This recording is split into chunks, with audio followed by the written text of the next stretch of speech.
আজকে আমি তোমাদের দেখাবো আমার ছোট্ট গোপাল কৃষ্ণ সাজতে গিয়ে কতটা দুষ্টুমি করে।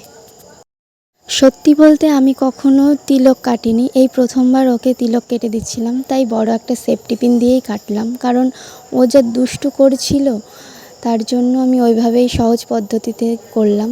তারপর আস্তে আস্তে ওকে তুলি দিয়ে চন্দনটা দিচ্ছিলাম, মানে মুখের এইটুকু করতেই আমার প্রায় আধা ঘন্টা লেগে গেছে, এতটা দুষ্টু করছিল। তারপর তো যেমন তেমন করে ওকে সাজালাম। এই যে গয়না পরাতে গিয়ে দেখো, ও তো পরবেই না, ওইগুলো কান্না শুরু করে দিয়েছে। কিন্তু আমার তো একটা ইচ্ছা আছে না, ওকে গোপাল সাজাবো।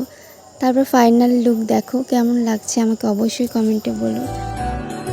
हे कृष्ण तेरे होठ मधुर है, मुख भी मधुर, तेरे नयन मधुर, मुस्कान